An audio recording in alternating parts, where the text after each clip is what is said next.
আমি নারায়ণকে একটা রিপোর্ট দিতে বলবো, হেলথ সেক্রেটারি, আমি দেওয়ার থেকে তার দেওয়া বেটার। ম্যাডাম, ইতিমধ্যে যে চলছে আমাদের আউটডোর পেশেন্টে প্রায় 7 লাখ পেশেন্ট পরিষেবা যাদের পাওয়ার কথা তারা পেতে পারেনি। ইনডোর অ্যাডমিশন আমাদের প্রায় 70,000 রোগীকে আমরা দিতে পারিনি। অনেক 7,000-এর বেশি সার্জারি যেটা প্ল্যান্ড সার্জারি ছিল সেগুলোকে ডিফার করতে হয়েছে। 1,500-এর বেশি মানুষকে যেটা কার্ডিওলজিতে আমাদের ক্যাথ ল্যাবগুলোতে ট্রিটমেন্ট হয় সেটা দিতে পারেনি। এই ছাড়া ম্যাডাম আমাদের বেশ কয়েকটা ডেথও হয়েছে, যেটা আমরা কয়েকটা মিডিয়া রিপোর্ট থেকে আর বিভিন্ন সোর্স থেকে পেয়েছি। প্রায় 21, 22, 23টি আমরা ডেথ রিপোর্ট অলরেডি। দেখুন, শুরুতেই আমি আপনাদেরকে একটা ভিডিও দেখালাম, যে ভিডিওতে আপনারা দেখলেন যে হেলথ সেক্রেটারিকে মমতা বন্দ্যোপাধ্যায় বলছেন পরিসংখ্যানটা দাও, যে জুনিয়র ডাক্তারদের কর্মবিরতির ফলে একাধিক মানুষের অসুবিধা হয়েছে। তা দেখলাম হেলথ সেক্রেটারি পরিসংখ্যান দিতে দিতে এক জায়গায় বলছেন একদম শেষ পর্যায়ে যে 22-23 জন মারা গেছে, আমরা এটা মিডিয়া মারফত বা অন্য অন্য সোর্স থেকে জানতে পেরেছি। কি অদ্ভুত না? একটা হেলথ সেক্রেটারি নবান্নে বসে মুখ্যমন্ত্রীর সামনে তথ্য দিচ্ছেন, সেই তথ্যে বলছেন, এবং কোন তথ্যটা, যে তথ্যটা সুপ্রিম কোর্টে এস্টাবলিশ করিয়েছে কপিল সিব্বলকে দিয়ে, সেই তথ্যটার সোর্স নাকি কোনো একটা মিডিয়া সোর্স থেকে জানতে পেরেছে বা অন্য অন্য সোর্স থেকে জানতে পেরেছে 23টা বা 24টা, এরকম ধরনের কথাবার্তা।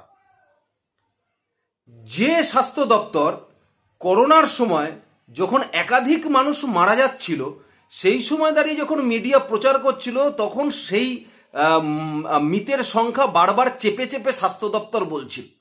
তখন কিন্তু স্বাস্থ্য দপ্তর একবারও বলেনি যে মিডিয়া যা প্রচার করছে, মিডিয়ার সোর্স থেকে আমরা জানতে পারছি এত এত সংখ্যা মরেছে, সেটা কিন্তু বিশ্বাস করছে না। কিন্তু আজকে উনি মিডিয়ার সোর্সকে বিশ্বাস করতে শুরু করলেন হঠাৎ করে মিডিয়ার সোর্সকে বিশ্বাস করতে শুরু করলেন। যাক, মিডিয়াগুলোর ভাগ্য ভালো। কিন্তু বিষয়টা হলো, দেখুন, যে বিষয়টাকে গতকাল কপিল সিব্বল সুপ্রিম কোর্টে দাঁড়িয়ে এস্টাবলিশ করালো, যে একমাত্র জুনিয়র ডাক্তারদের কর্মবিরতির ফলেই পশ্চিমবঙ্গের স্বাস্থ্য ব্যবস্থা ভেঙে পড়েছে। এটা কপিল সিব্বল সুপ্রিম কোর্টে দাঁড়িয়ে এটাকে জাস্টিফাই করলো সুপ্রিম কোর্টের প্রধান বিচারপতির কাছে। কারণ প্রথম থেকেই আমরা দেখেছি, শুনানির প্রথম থেকেই যদি আপনারা লক্ষ্য করেন, বারবার রাজ্য সরকার, স্বাস্থ্য দপ্তর কপিল সিব্বলকে দিয়ে এটাই এস্টাবলিশ করাতে গেছে যে কোনো প্রকারে ডাক্তারদের আন্দোলনটাকে উইথড্র করতে হবে। যদি ডাক্তারদের আন্দোলনটাকে উইথড্র করা যায়, ডাক্তারদের যদি কর্মবিরতিটাকে উইথড্র করা যায়, তাহলে ডাক্তাররা কর্মবিরতি ছেড়ে দিয়ে তারা আস্তে আস্তে কর্মে যোগ দেবে, তাদের আন্দোলনটা আস্তে আস্তে দমে যাবে। এবং ডাক্তারদের আন্দোলনগুলো যদি দমে যায়, তাহলে মানুষ যেভাবে স্বতঃস্ফূর্তভাবে রাস্তায় নামছে, সেভাবে হয়তো রাস্তায় নামবে না, যার ফলে আন্দোলনটা আস্তে আস্তে ধামাচাপা পড়ে যাবে। এরপরে পুজো আসছে, মানুষ উৎসবে মেতে উঠবে, আর আন্দোলন নিয়ে বিশেষ মাথা ঘামাবে না মানুষ। এটাই মমতা বন্দ্যোপাধ্যায়ের মেন পরিকল্পনা ছিল। কিন্তু প্রশ্ন হলো, যে তত্ত্বগুলোর উপরে ভিত্তি করে কপিল সিব্বল গতকাল সুপ্রিম কোর্টকে রাজি করে দিল, সুপ্রিম কোর্টকে এস্টাবলিশ করিয়ে দিল, তাহলে বিরোধী পক্ষের যারা আইনজীবী সেখানে দাঁড়িয়েছিল তারা কেন পারল না? প্রশ্নটা এখানে। দেখুন, সুপ্রিম কোর্ট বলুন বা কোর্ট বলুন, court is blind.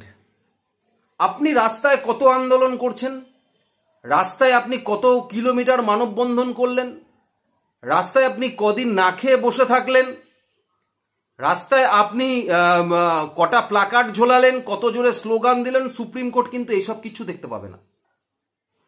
Supreme court যদি দেখতেই পায়, একমাত্র দেখবে তার এজলাসে কি আর্গুমেন্ট হচ্ছে আর এভিডেন্স কি আছে।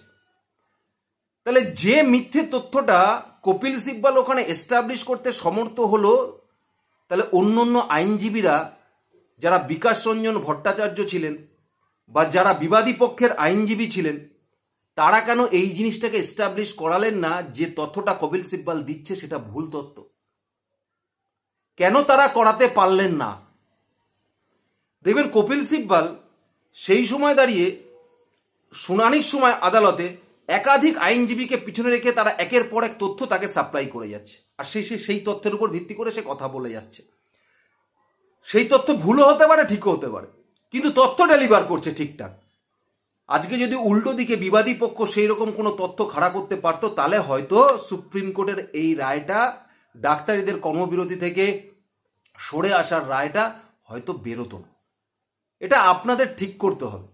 কারণ দেখুন, হাইকোর্টে যারা ভালো ভালো উকিল তারা যে সুপ্রিম কোর্টে গিয়ে করবে এটা কিন্তু না, কারণ সুপ্রিম কোর্ট জায়গাটা অন্য, সেখানে কম্পিটিশন অনেক বেশি। সুতরাং বিবাদী পক্ষকে ভাবতে হবে যে তারা কোন কোন উকিল সেখানে দাঁড় করাবে। অনুরূপভাবে দেখুন, ডাক্তাররা খুব সুন্দরভাবে জিনিসটাকে খোলসা করেছেন। তারা বলেছেন যে পশ্চিমবঙ্গের সবকটা মেডিকেল কলেজেই কিন্তু পরিষেবা চালু আছে। 245টি হসপিটাল আছে, সরকারি হসপিটাল, যার মধ্যে 26টি মেডিকেল কলেজ আছে। 7,500 মাত্র জুনিয়র ডাক্তার আছে, রেজিস্টার্ড ডাক্তার আছে 93,000। তাই শুধু যদি জুনিয়র ডাক্তারদের কারণেই 23 থেকে 24 জন পেশেন্ট মারা গিয়ে থাকে, 7 লাখ পেশেন্ট যদি ফিরে গিয়ে থাকে, 70,000 যদি অ্যাডমিশন না নিতে পারে, তাহলে এটা যে স্বাস্থ্য দপ্তরের বেহাল অবস্থা, স্বাস্থ্য দপ্তর যে ফেলিওর, সেটাই সব থেকে বড় প্রশ্ন। স্বাস্থ্য দপ্তরের ফেলিওর কারণেই যে এটাই হচ্ছে সব থেকে বড় প্রশ্ন। কারণ একজন জুনিয়র ডাক্তার তারা ইন্টার্ন হিসাবে কাজ করে, তারা সিনিয়র ডাক্তারের অ্যাসিস্ট্যান্ট হিসাবে কাজ করে।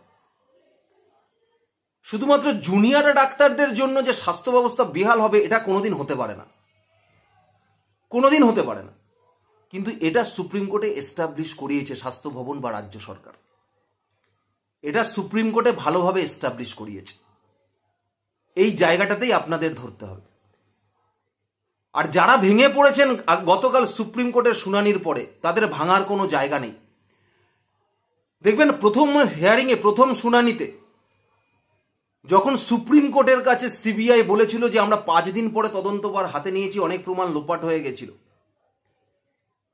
কিন্তু গতকাল যখন সুপ্রিম কোর্টের কাছে মুখ বন্ধ খাবে সিবিআই তাদের ইনভেস্টিগেশন রিপোর্ট সাবমিট করেছে, তারা কিন্তু মনোযোগ দিয়ে রিপোর্টটা পড়ে সিবিআইকে কোনো গাইডলাইনই দেয়নি। আর তার মানে রিপোর্টটা পড়ে তারা স্যাটিসফাই হয়েছে যে সিবিআই ঠিকঠাক কাজ করছে এবং ঠিকঠাক গতিতেই এগোচ্ছে।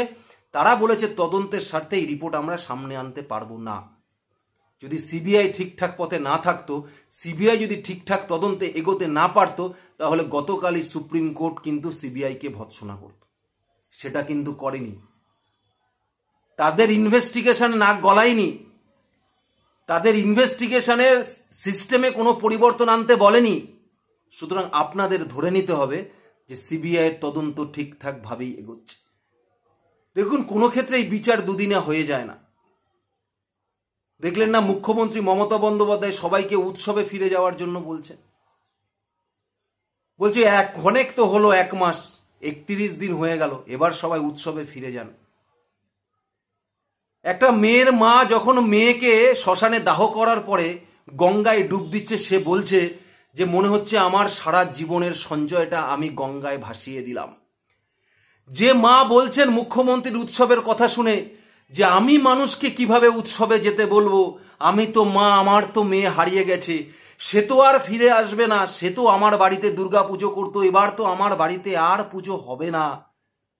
আজকে সেখানে পশ্চিমবঙ্গের একজন মহিলা মুখ্যমন্ত্রীর যে সবসময় মহিলা হওয়ার কারণে অ্যাডভান্টেজ নিতে বসে, সেই মহিলা মুখ্যমন্ত্রী তার নিজের মুখে তার রাজ্যে এরকম একটা ঘটনা ঘটে যাওয়ার পরেও সে বলছে সবাইকে উৎসবে মেতে নিতে, সবাইকে উৎসবে মাতার জন্য বলছে।